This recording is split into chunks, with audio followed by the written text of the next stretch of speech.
Al Muslimun TV.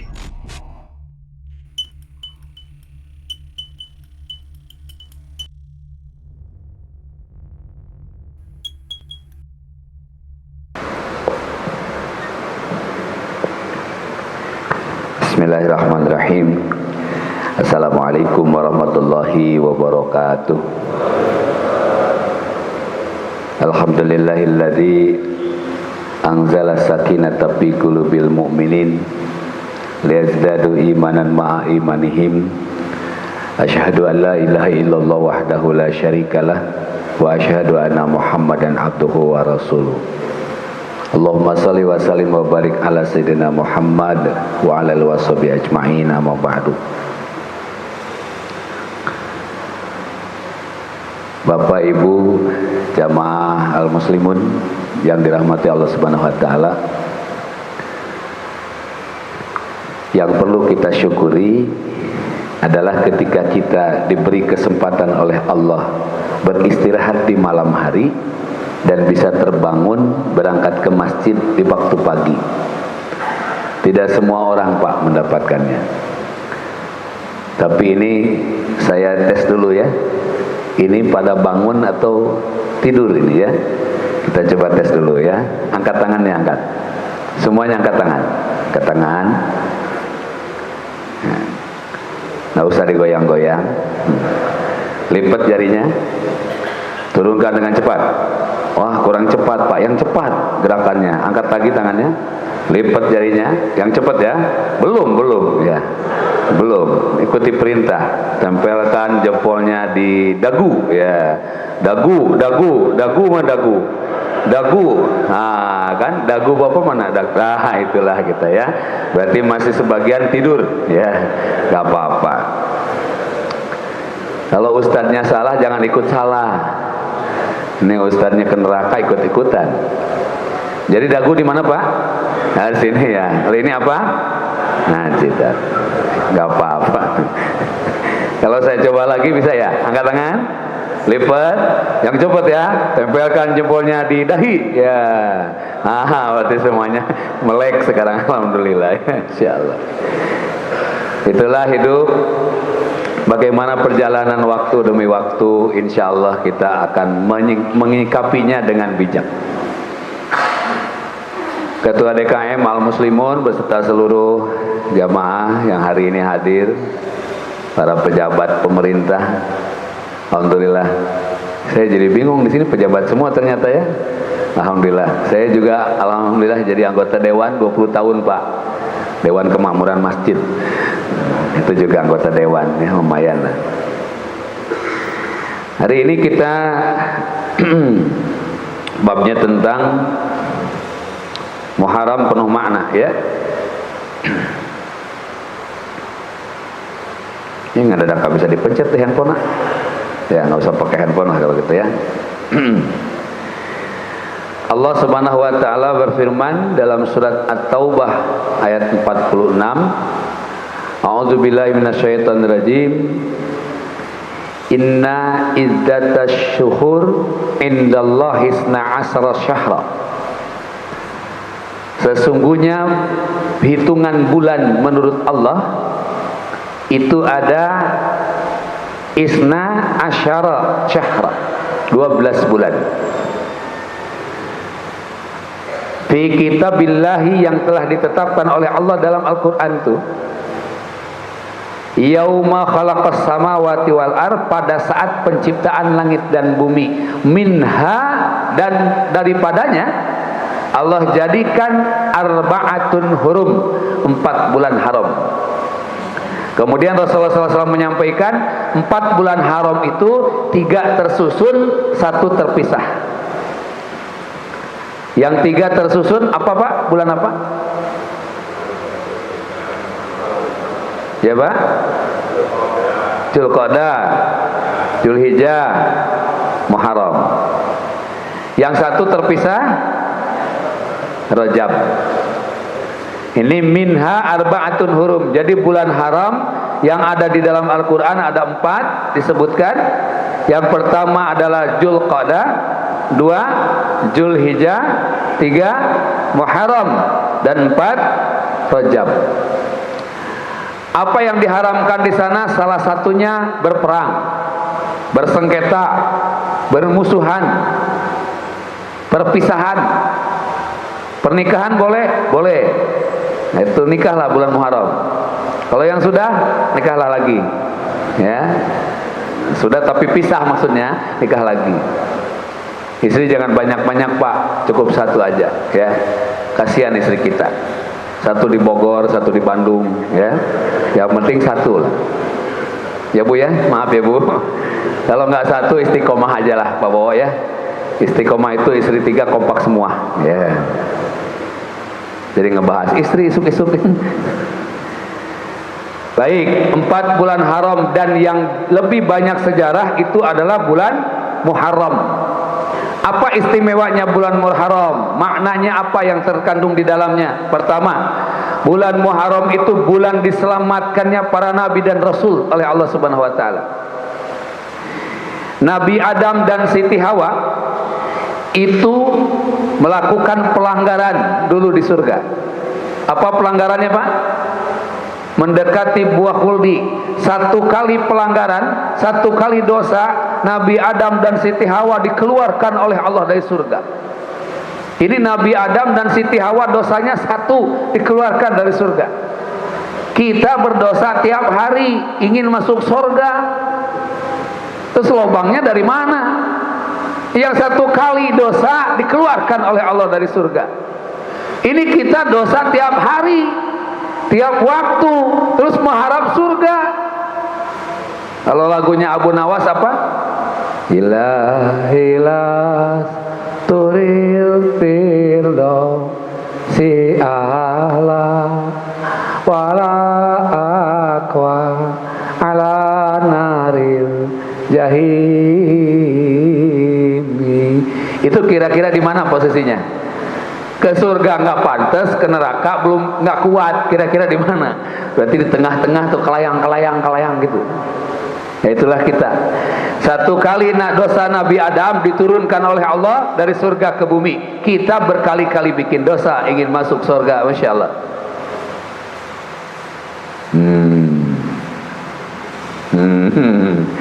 Harulang ya.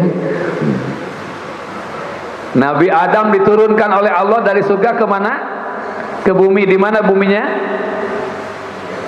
Di mana? Nabi Adam diturunkan ke mana? Ke mana, Pak? Ke India. Indianya di mana? Di Delhi. Di mana? Di Karachi. Di mana Indianya? Kashmir. Makanya Kashmir sekarang menjadi pusat peradaban jamaah tabligh, karena disitulah sumbernya kehidupan baru di dunia ini. Sehingga mereka, saya pernah diundang ke sana untuk apa namanya, internasional tuh, sekian juta orang yang hadir di Kashmir. Kita belum pernah ke Kashmir, cukup ke Empang aja, ada kue Kamir namanya. Nah, itu juga mirip lah ya, Kamir. Kalau Siti Hawa diturunkan di mana, Pak? Di Iran. Lagi? Di mana, Pak? Di Bogor. Di Lewiliang, iya betul. Ya. Siti Hawa diturunkan di Jeddah. Makanya Jeddah itu disebut Jaddatun, kota nenek. Makanya kalau orang Sunda bilang haram jadah, berarti haram nenek. Nah, kalau Bapak dan Ibu ke Mekah umroh, nanti ke Jeddah itu ada pemakaman Hawa. Warnanya itu merah bata, panjangnya panjang banget. Kok bisa panjang? Bahkan di dalamnya ada kuburan terpanjang. Ya bisa jadi itu kuburannya Siti Hawa, tapi kan siapa yang nguburinnya kita nggak tahu, betul nggak? Yang jelas Siti Hawa itu Nabi Adam tingginya 61 hasta atau kurang lebih 27 meter. Lihat ke atas, berapa meter ini? Ini 10, 8. Sampai Kubah berapa meter? 10 meter. Nabi Adam tingginya 27 meter. Makanya dari India ke Mekah jalan kaki cepat, nggak ada kereta cepat, nggak ada pesawat, nggak ada perahu, nggak ada apa dulu, masya Allah. Luar biasa. Dipertemukan oleh Allah di mana? Siti Hawa dengan Nabi Adam dipertemukan di mana? Pak, ini kan kita bukan ceramah, ini lagi kajian. Jadi Bapak Ibu boleh menjawab, biar nanti nggak nanya-nanya sama saya. Nah gitu. Jadi nggak ada pertanyaan, biar saya aja yang tanya jawab. Kalau lebih enak. Kalau ceramah mah saya doang yang ceramah. Atau lagi khutbah, nggak boleh diprotes. Mau salah mau nggak, ustadznya nggak boleh komen tuh khutbah. Kalau ini aman. Ya, dipertemukan di mana? Di Arafah, yaitu di Jabal Rahmah. Pada saat itulah bulan Muharram, masuklah Nabi Adam dengan Siti Hawa ke Arafah, dan dia tidak kenal itu apa. Makanya Arafah itu ya'rafu, itu arafatan, disebut pengenalan, saling mengenal. Siapa yang saling mengenal? Mengenalnya Nabi Adam dengan Siti Hawa kembali di situ. Yang kedua apa? Nabi Adam mengenal kepada Allah dan memperkenalkan kepada seluruh umat manusia di dunia. Di sini tempat kita mengenal Allah Subhanahu wa taala. Arafah. Maka al-haju Arafatu, haji itu Arafah. Tidak ada Arafah, tidak ada haji. Mengenal siapa diri kita yang sebenarnya, datang kepada Allah. Ya Allah, saya ini ahli masjid, tapi keluar dari masjid uka-uka. Kan begitu. Nah, itu mengenal di sana. Nabi Adam kemudian berdoa kepada Allah. Apa doanya Nabi Adam? Itu lebih kepada istighfarnya Nabi Adam. Apa? Rabbana zalamna anfusana wa ilam taghfir lana wa tarhamna lanakunanna minal khasirin. Berdoa Nabi Adam dengan lirih. Makin lama manusia itu kan begitu Pak, punya sifat. Pertamanya kalau doa lembut, belum dikabulkan mulai bersuara, belum dikabulkan mulai teriak. Siti Hawa sebelah gunung juga, sebelah bukit, kaget, ini ada suara siapa? Siti Hawa menangis, Nabi Adam mendengar, ini suara siapa? Gak mungkin ada orang lain, pasti istri saya ini Hawa. Naiklah dua-duanya ke bukit. Sampai di bukit kan kelihatan kepalanya. Itu Siti Hawa teriak, Adam. Nabi Adam, Hawa. Wah, Masya Allah. Film India kan, orang India. Iya. Bertemulah di Jabal Rahmah. Allah pertemukan sehingga jadi rahmat bagi seluruh alam. Makanya orang Indonesia ini uka-uka. Kalau ke Mekah umroh bawa spidol. Itu Tugu Jabal Rahmah ditulisin. Siapa yang pernah ke sana naik?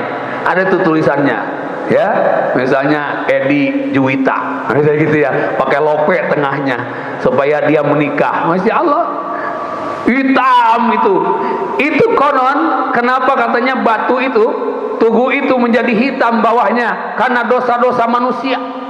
Padahal begitu dilihat spidol orang Indonesia itu.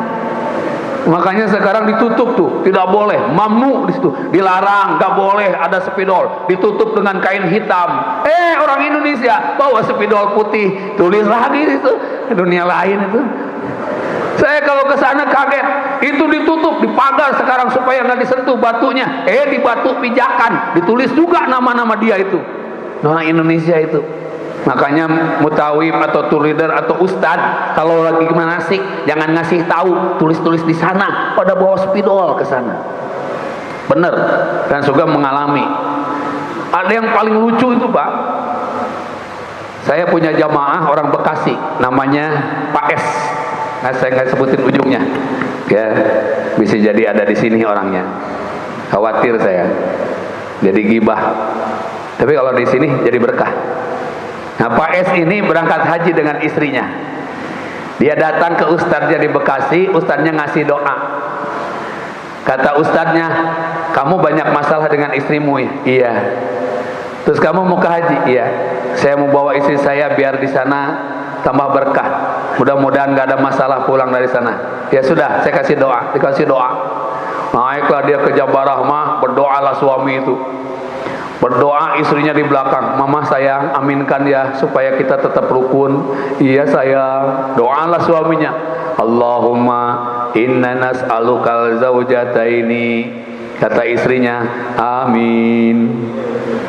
Doa lagi dia, amin. Sampai menangis istrinya, amin ya Allah, kabulkan, kabulkan. Beres pulang dari Mekah sampai ke Bekasi, suaminya nikah lagi. Marah istrinya, Bapak, apa-apaan ini? Kenapa Bapak janjinya mau rukun, sekarang malah nikah lagi? Ada masalah apa? Masalah apa? Kan mama ikut doa. Doa apa? Kan waktu di Jabal Rahmah aku berdoa, ya Allah berikan aku 2 orang istri. Kan mama yang mengaminkan. Makanya kalau istri suami berdoa, tanya dulu, jangan-jangan nggak tahu artinya, amin aja, kan masalah tuh. Jadi kalau bapak-bapak tuh, menurut risalahnya, jika kita tidak menemukan saudara kita atau sahabat kita atau orang yang kita cintai, sudah lama dia pergi, berdoalah, Rabbana zalamna anfusana wa illam taghfir lana wa tarhamna lanakunanna minal khasirin. Allah pertemukan. Tuh. Berkisah Nabi Adam pada bulan Muharram. Nabi Nuh, Allah selamatkan Nabi Nuh di bulan Muharram. Bapak baca kisahnya Nabi Nuh ya. Bagi yang sudah baca, alhamdulillah. Bagi yang belum, saya bacakan sekarang. Nabi Nuh itu nabi yang paling tua umurnya. Berapa tahun, Pak? Berapa? 950 tahun. Selama 950 tahun Nabi Nuh hanya punya 80 orang pengikut. Berarti 10 tahun satu. Iya kan? Bayangkan tuh, 10 tahun satu pengikut. Kalau ada ustadz di sini, pengikutnya 10 tahun hanya 1 orang, kayaknya berhenti jadi ustadz tuh. Ya kuliah subuh sendirian di depan, maghrib sendirian, nggak ada yang lain. Nah ini berhenti, ustadz stres tuh. Ya, ini Nabi Nuh 950 tahun hanya 80 pengikut. Saat itu pula apa yang terjadi? Karena Nabi Nuh mengadu kepada Allah, Allah perintahkan, wahai Nuh, bangunkan bahtera, buatlah perahu. Pakai apa buatnya ya Allah? Pakai kayu. Mana kayunya? Tanam dulu. Masya Allah, itu Nabi Nuh suruh bikin perahu, perahunya dari kayu, kayunya suruh nanam dulu. Bayangkan Pak, dan gak protes, tanam tuh kayu. Udah kayunya tinggi, ditebang, dibuatlah perahu. Itu masyarakat di sana nyinyir, ini Nuh kelewatan katanya. Sudah di situ tandus, malah bikin perahu. Dibangun tuh perahu, beres dibangun perahu. Masyarakat di sana yang benci kepada Nabi Nuh naik ke perahu. Apa yang terjadi Pak? Buang hajat. Perahunya Nabi Nuh dijadikan WC umum. Buang hajat di sana. Beres buang hajat pulang. Buang hajat lagi pulang. Nabi Nuh ngadu kepada Allah, ya Allah, inilah kejadian umatku hari ini. Tolonglah aku, kata Nabi Nuh. Karena mencegah tidak bisa. Kemudian Allah kirimkan bantuan. Ada seorang kakek-kakek tua lumpuh, nggak bisa bergerak. Saking inginnya dan bencinya kepada Nabi Nuh, digotong rame-rame, dibawa ke perahu, suruh buang hajat di sana. Saat buang hajat selesai, dia bangkit, jatuh, masuk ke kubangan hajatnya. Bangkit, semangat, loncat dari perahu. Kakek itu gagah perkasa. Masya Allah. Masyarakat nanya, kakek, bukannya kamu tadi lumpuh, kenapa sekarang udah sakti begini? Ada obatnya dari mana? Itu di perahu Nabi Nuh. Ternyata semua orang bingung. Wah, ini mungkin bawa ember, bawa rantang, naik dia ke perahu, dibersihin tuh. Masya Allah, bersih lagi tuh perahu. Itulah kalau Allah mau menjadikan sesuatu, ya enggak? Makanya maaf kalau bapak dan ibu lagi pusing urusan, ya, kembalilah kepada Allah, jangan kepada siapa-siapa. Nabi Nuh, Nabi Ibrahim dibakar. Raja Namrud bilang, Ibrahim, apakah kamu takut dengan api? Tidak, saya tidak takut api. Yang saya takutkan pemilik api. Masya Allah. Kita lah. Istri, kenapa harus melayani suami? Apakah takut sama suami? Tidak, saya tidak takut sama suami, tapi takut sama pemilik suami. Pemilik suami memerintahkan aku taat kepada suamiku, maka aku taat kepadanya. Itulah istri yang taat kepada Allah. Suami sama, jangan takut sama istri, takutnya sama Allah. Suami takut sama istri. Saya kemarin naik Grab, Pak. Naik Grab ngobrol sama sopir. Bang, tinggal di mana? Di Lewiliang, Pak Ustadz. Oh, jauh, Pak? Oh, enggak. Istri saya, Pak Ustadz, kalau ngobrol sama saya, kalau saya datang katanya, kan saya menyuci istri saya di sungai, Pak Ustadz. Harus di sungai. Tapi kalau istri saya lagi nyuci, saya datang, itu tahu saya datang, dia tinggalin kan cuciannya. Tuh saya tanya, Mah, Mama dari mana? Dari sungai, Pak. Ngapain? Nyuci. Mana cuciannya? Ditinggal di sana. Kenapa ditinggal? Nanti hilang. Ah, hilang cucian mah, paling hilang ember. Tapi kalau bapak hilang, wah, nafkah hilang, listrik nggak bisa bayar, ya nggak? Anak-anak sekolah nggak bisa dibiayain. Pokoknya mah, biarin lah cucian mah, kita mah mantap. Ah, subhanallah tuh, sopir Grab itu luar biasa sampai dia mengatakan, lelah saya hilang Pak Ustadz, seharian saya cari nafkah, lihat istri saya datang sumringah menjemput saya, memeluk saya, aduh, dunia milik saya berdua, dia bilang gitu. Tuh Pak, kalau ada istri-istri orang Islam begitu, suami datang dibuka, orang jahiliyah dulu Pak, istrinya, Masya Allah, dia tuh menunggu suaminya sampai dia kan nggak ada telepon, nggak ada WA, betul nggak? Nggak ada nanya apa kapan pulang, nggak ada, dia tungguin itu, masakannya diangetin. Begitu suaminya belum datang, dipegang lagi masakannya, udah dingin, angetin lagi. Khawatir suaminya datang, masakannya udah dingin. Subhanallah, jahiliyah, nggak ngerti agama Pak. Kita, alhamdulillah, alhamdulillah. Saya mah enggak lah, bapak-bapak kali, saya mah nggak beda. Yeah. Curhat suk-suk. Tuh Nabi Ibrahim datang burung hudhud bawa air, disiram tuh air api, di bawah ada cicak lagi niupin supaya apinya makin besar. Apa kata cicak? Hei hudhud, ada apa? Apakah engkau yakin air yang kau siramkan itu bisa memadamkan api? Apa kata hudhud? Aku tidak yakin. Terus kenapa engkau bawa air menyiram ini? Aku yakin dengan adanya aku menyiram air ini, Allah mengetahui di mana aku berpihak. Masya Allah. Itulah kita umat Islam. Sekarang kita harus benar-benar memenuhi masjid. Untuk apa? Kita menunjukkan bahwa kita itu berpihak. Ya, karena masjid itu Pak menjadi sumber kekuatan, insya Allah. Ini masjid ini luar biasa indah. Saya mengenal masjid ini dulu masih sederhana ya, karena anak saya juga sekolah di sini dulu sebelah. Ya, saya kan tinggal di situ tuh, di Dewi Ambika 1. Dulu tahun 2001 saya pertama kali pindah ke Bogor. Ya di situ. Makanya dulu saya jamaah di sini. Ya kalau ke sini sekarang asing saya, karena mungkin bapak-bapak udah lebih tua daripada saya. Kalau saya kan dulu muda, bapak tua. Kalau sekarang bapak lebih tua, gitu. Saya udah tua. Nah itu aja masalahnya.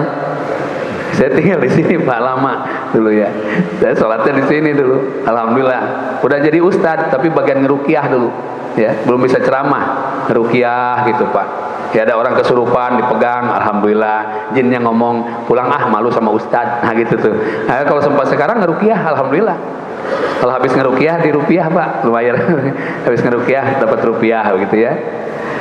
Jadi itulah keberpihakan. Yang kelima, Nabi siapa lagi Pak? Di bulan Muharram diselamatkan? Nabi Musa alaihissalam dikejar Fir'aun. Pada saat Fir'aun mendapatkan mimpi, wahai Fir'aun, sesungguhnya di dalam mimpi itu engkau akan dikalahkan oleh seorang anak laki-laki. Dia datang kepada dukunnya. Hei dukunku, aku bermimpi seperti ini. Nah, kata dukun, kalau begitu engkau ambil sikap. Siapa yang hamil melahirkan anak laki-laki, bunuh. Wah, Fir'aun langsung perintahkan, yang hamil keluar anak laki-laki langsung dibunuh. Nabi Musa diselamatkan oleh Allah. Lahir di dipalitkan, dihanyutkan. Bayangkan Pak, Musa adalah hamba Allah, Fir'aun hamba setan. Dihanyutkan, diterima oleh istrinya. Allah jadikan hidayah, taufik kepada istrinya supaya memelihara Nabi Musa. Dipelihara Nabi Musa oleh orang yang akan dihancurkannya. Masya Allah, itu luar biasa. Terjadilah demikian. Sampai akhirnya masuk ke Laut Merah, dikejar oleh Fir'aun, diselamatkan pada bulan Muharram. Tepatnya itu tanggal 10 Muharram. Dulu Muharram itu bukan Muharram namanya, tapi dulu sebelum Muharram disebut apa, Pak? Ini namanya kajian. Boleh berpendapat. Dulu namanya bukan Muharram. Apa? Suro. Suro mah 10. Minum dulu kalau gitu. Enak kopinya nih, Masya Allah.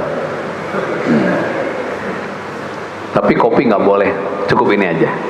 Kopi itu nggak boleh, Pak, ada undang-undangnya. Salah satu yang tidak boleh tuh kopi jenisnya adalah kopi kiran kawin deui. Nah itu tuh ya, itu kopi juga namanya. Jadi Muharram apa namanya dulu?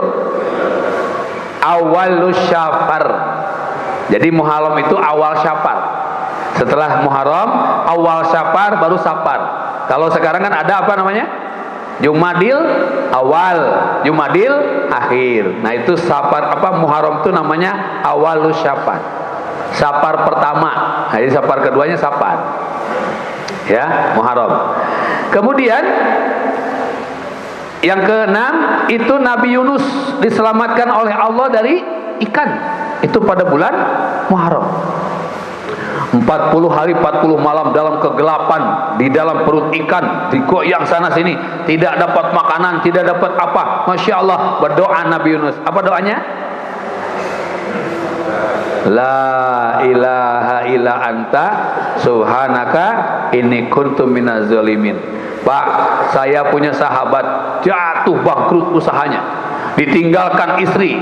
Maaf ya Pak, sahabat saya ada di sini di Darmaga. Boleh testimoni, boleh lah.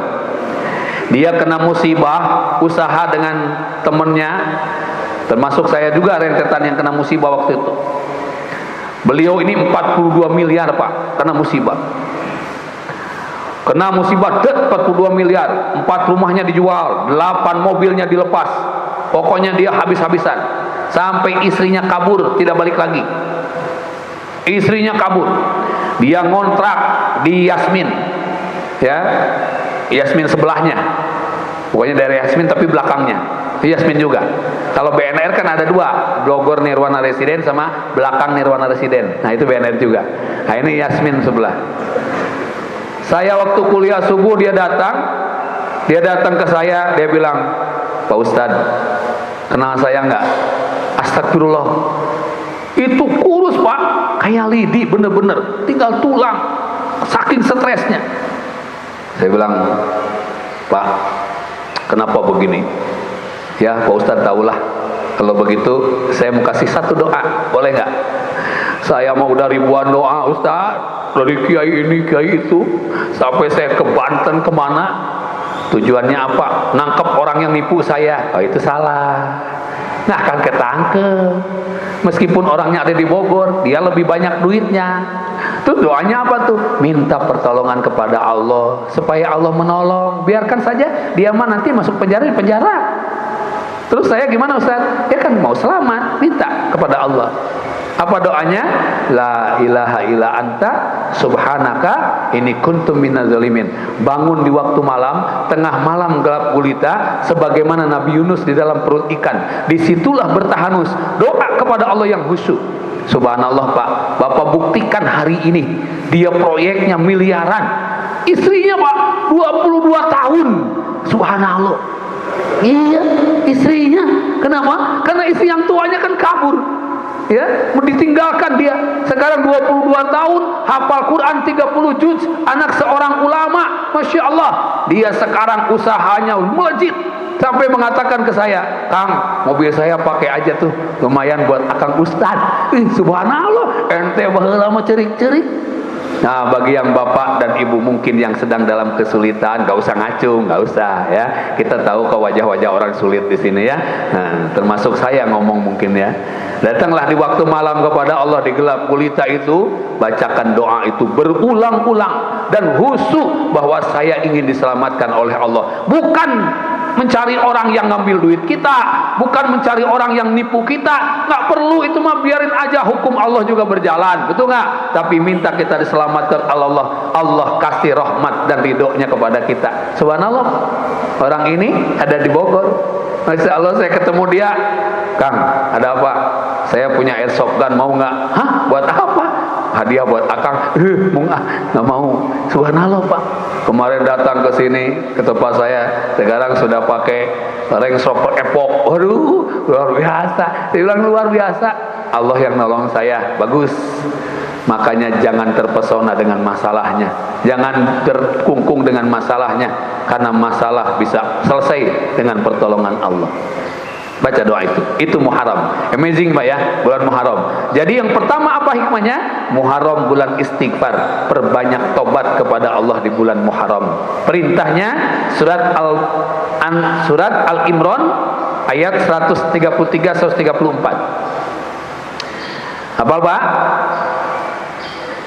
Ada yang hafal? Imam hafal kali ya. Kan kalau jadi imam ya Ustaz ya, kan imam tuh serba salah, betul nggak? Kalau imam bacaannya pendek, makmum bahagia, betul kan? Coba kalau imam baca kulhu, bahagia tuh makmum.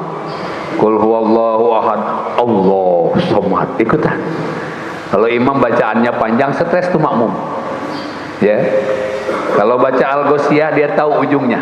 Kalau baca An-Naba dia tahu ujungnya. Tapi sekali-kali imam baca Ali Imran, itu kan nggak ada ujungnya. Imam sekali bilang Yasin, hati jamaah ngomel, pasti lama ini ya. Padahal cuma satu ayat, Yasin, Allahu Akbar, cuma seayat tuh imam. Yang begitu. Bayangkan imam baca Ali Imran 20 ayat. Baru 10 ayat jamaah mulai kabur tuh bacaannya, pikirannya. Dilihat di dinding sini mah aman Pak, depan insyaallah. Lihat di depan laporan kas Jumat. Mulai itu bayangan ke sana. Masih belum selesai bacaan imam, lihat punggung saudaranya di depan. Kopi cap oplet, ada tulisan kaosnya itu. Wah, belum selesai juga tuh imam. Lihat karpet. Ya Allah, ini karpet bagus banget. Terus begitu. Ya itulah hidup kita. Alhamdulillah ya, ini sound systemnya bagus, imamnya nyaman suaranya, makmumnya udah tua-tua ya. Insya Allah lah. Kalau pulang takut, kenapa? Takut meninggal pada saat sebelum selesai urusan dengan Allah. Baik. Ayat berapa? Ayat saat Al-Imran ayat 133 134. Apa Pak? A'udzubillahi minasyaitonirrajim. Wasari'u ila magfiratim mir rabbikum wa jannah, dan bersegeralah menuju ampunan Allah dan surga. Wasari'u ila magfiratim mir rabbikum wa jannatin arduhas samawati wal ardh lil muttaqin, disiapkan bagi mereka orang-orang yang bertakwa. Siapa yang bertakwa? Satu. Siapa Pak? Yunfikuna fisyara'i wad dara'i, menafkahkan harta di jalan Allah dalam keadaan lapang dan sempit. Saya kalau khotib Jumat, pernah di sini juga ya? Pernah ya? Kotak amal suka jalan tuh. Itu Pak, di jalan macet.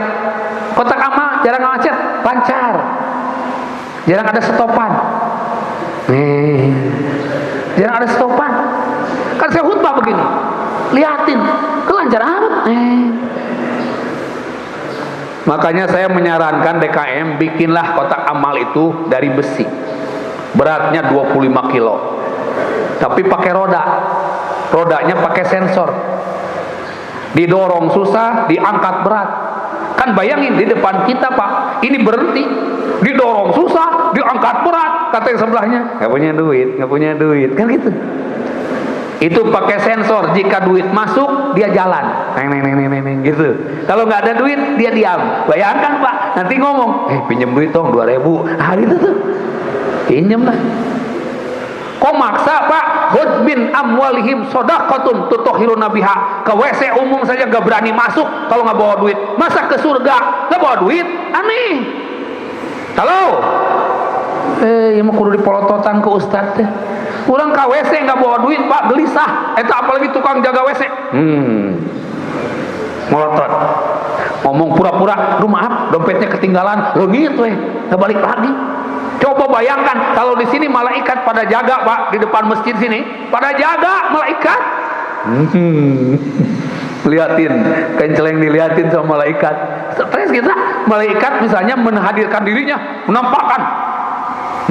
Melotot. Bayangkan, kita masuk masjid ibadah. Makanya saya pesan tuh Pak, kalau bisa mah begitu, duitnya 2.000, jalannya pelan. Nek. Kalau 50.000, kenceng tuh. Subhanallah. Ini infak. Yunfikuna fis syara'i wad darai, menafkahkan hartanya di Allah dalam keadaan lapang dan sempit. Nabi Muhammad SAW menyampaikan, barang siapa berinfak di dunianya, bersedekah di dunianya, maka Allah hadirkan makhluk putih di dalam kubur menemaninya. Bayangkan Pak, Bapak lagi tidur pulas, datang makhluk putih. Assalamualaikum. Waalaikumsalam. Siapa engkau? Saya amal pahalamu di dunia. Waktu kapan? Jumatan. Kecil amat, 2.000. Ada yang tinggi besar, kamu tinggi besar, 500.000. Tapi kenapa hitam? Kamunya ria, jadi gosong saya. Itulah amal. Luar biasa, kita tidak tahu ini keramik ini dari siapa, karpet ini dari siapa, tapi Allah yang mencatat pahala terbaiknya. Meninggal dihadirkan nanti di dalam kubur pahala-pahala terbaiknya. Siapa ini? Saya dari panti asuhan. Yang mana? Kan saya nggak punya panti asuhan. Bapak pernah ngirim ke panti asuhan untuk membangun panti. Bapak pernah ngirim beras ke sana. Akulah berasnya. Masya Allah. Yang pikuna sebelum meninggal, ya, wa anfiqu mimma razaqnakum min qabli ayyati ahadakumul maut, dan nafkahkan harta sebelum datangnya kematian. Kenapa? Karena begitu ruh kita dipanggil oleh Allah, keluar ruh dari tubuh, tubuh dibawa ke pekuburan. Apa yang dilakukan? Kata ruh, wahai rumah yang mewah, selamat tinggal, istri yang cantik, anak-anak yang ganteng, yang cantik, mobilku, koleksi motorku, semuanya ditinggal. Tidak ada lagi aku bersamamu. Motor koleksi, mobil koleksi. Pak, saya punya jamaah di Jakarta Pak, mobilnya Rolls Royce, Lamborghini, Ferrari, Aston Martin. Saya nanya, Bang, ini kapan dipakainya? Ustaz mau pakai. Satu kali ngegas 4 liter. Masya Allah, koleksi. Dadah itu semua, betul nggak? Ibu punya gelang, punya cincin, punya emas. Meninggal ibu, gelang milik siapa? Suami, ahli waris. Suami tahu ini gelang dikumpul-kumpul, lumayan, dijual, pakai nikah lagi. Masya Allah, itu gelang yang harusnya masuk surga bersama ibu, dipakai kawin deui ku salaki. Nah itu subhanallah. Itu luar biasa. Yunfikuna fis syara'i wad darai. Yang kedua, wal kadiminal ghaidh. Di bulan Muharram ini tinggalkan emosi, marah. Pak, halo. Satu batang kayu, ini segede gini batang kayu, mampu menjadikan jutaan batang korek api, betul nggak? Tapi satu batang korek api mampu menghancurkan jutaan batang kayu, setuju nggak? Kenapa demikian? Karena korek api punya kepala, tapi dia nggak punya otak. Sekali kegesek langsung menyala. Kita kalau marah kan nggak pernah tahu Pak masalah ujungnya, betul nggak? Gesek, senggol sedikit, marah, senggol sedikit, marah, masya Allah. Tinggalkan emosi. 3, wal afina aninas. Bulan Muharram perbanyak saling memaafkan satu dengan yang lain. Maafkanlah, tidak ada dendam di antara kita. Yang keempat, walladzina fa'alu idza fahisatan aw zalamu anfusahum zakarullah fastaghfaru lidunubihim, dan dia apabila menemukan dosa dalam dirinya fastaghfaru, banyak-banyak beristighfar kepada Allah. Itu bulan Muharram. Baik, ada waktu menuju syuruk. Ini selesai syuruk ya? Nah, syuruk ya. Syuruknya jam 10. Nah. Oh, jam 6. Silakan boleh kalau ada yang bertanya ya. Sebelum ada pengumuman dari saya ya. Tidak ada yang bertanya, aman. Silakan Bapak-bapak, Ibu-ibu, jika ada yang ingin ditanyakan, mungkin dua penanya dulu. Sambil menunggu yang bertanya, siapa yang sakit pinggang? Sering sakit pinggang? Ada, Acung? Oh ini Ustaz sini Ustaz. Nah, sering sakit pinggang, satu aja. Pak Bowo kegedean sama saya. Baik, ini contoh aja ya. Contoh, ini contoh. Silakan Ustaz, disimpan mic-nya Ustaz. Nah, Ustaz berdiri aja. Berdiri, jangan duduk. Yang duduk mah Ustaz aja.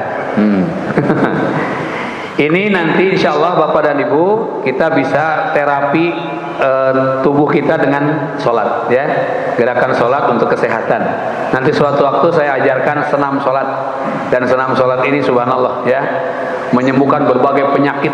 Salah satunya yaitu sering sakit pinggang, kurang perkasa. Yang kurang perkasa tuh, ya, yang dipelototin istrinya, ya, yang tidurnya saling membelakangi, istrinya membelakangi kasur, bapak membelakangi langit-langit, membelakangi juga. Baik Pak Ustaz, silakan sebelah sini Ustaz. Ke menghadap pesan aja ke jemaah. Ini kan hanya contoh aja, ya. Kita insya Allah yang sakit pinggang, siapa Pak? Orang yang sering sakit pinggang dan punggung, obatnya seperti ini. Silahkan Pak ruku Ustaz. Nah, ruku. Masya Allah, ini salah satu sakit di pinggang, ya. Obatnya dengan ruku yang sempurna seperti ini. Tetapi ada sedikit Pak Ustaz dirubah, pandangannya dirubah, pindahkan ke sini pandangannya. Nah, bagaimana rasanya di sini? Ditarik ya di sini. Tarik ya, sini juga. Ini Pak, kenapa Rasulullah SAW mencontohkan kalau ruku itu menghadap sujud, tempat sujud, bukan melihat kaki orang. Kalau lihat kaki kan, ya Allah jempolnya hidung amat, gitu ya. Nah itu. Ini supaya sakit pinggangnya hilang, sakit pundaknya hilang, maka obatnya melihat ke tempat sujud. Enak ya Ustaz? Enak. Sampai besok aja gini Ustaz, ya. Ini subhanallah besar, ini sebetulnya nggak sakit pinggang, hanya mencontohkan bagaimana kita ini ruku dan sujud sempurna supaya menjadi sehat pada tubuh kita. Saya alhamdulillah Pak, selama COVID saya nggak kena. Bapak kena? Kena, berarti Bapak LC ya, lulusan COVID. Ya. Saya alhamdulillah jadwal dari pagi nih subuh, ini langsung ke Jakarta Pak sekarang. Saya nemani seorang pejabat jogging Pak di Senayan. Makanya saya dari sini ganti baju, pakai baju itu saya berangkat jogging ke Jakarta. Sampai jam 10 nanti pulang, jam 1 ada acara lagi. Nyetir sendiri Pak. Kalau nyetir berdua susah saya. Satu ngerem, satu ngegas, ya. Alhamdulillah. Jadi saya bawa sopir pribadi, ya. Sopir pribadi, ya, pribadi berarti sendirian, ya. Aman kalau gitu. Itu bisa ya. Jadi untuk contoh pertama yang sakit pinggang ini saya sampaikan ada terapi dalam sholat, insya Allah. Terima kasih Ustaz. Punten. Bagi yang belum, yang kurang perkasa juga ada. Mau contohin yang perkasa? Waduh, semuanya ingin perkasa ya. Baik, karena anak saya 9, alhamdulillah. Anak saya 9, alhamdulillah ya. Istri 1 ya, 1 di Bogor, 1 di Bandung. Demikian dari saya cukup sekian, terima kasih Ustaz. Alhamdulillah, assalamualaikum warahmatullahi wabarakatuh. Waalaikumsalam warahmatullahi wabarakatuh. Masya Allah, alhamdulillah, barakallah, tabarakallah. Baik Bapak-bapak, Ibu-ibu, jamaah Majlis Muslimun, alhamdulillah kita telah sama-sama mendengarkan, Masya Allah ya, sangat menyejukkan hati ini. Baik, kita tutup kajian kita dengan bersama-sama mengucapkan doa kafaratul majlis. Bismillahirrahmanirrahim. Subhanakallahumma wa bihamdika asyhadu an la ilaha illa anta astaghfiruka wa atubu ilaik. Mohon maaf atas segala kesalahan. Assalamualaikum warahmatullahi taala wabarakatuh.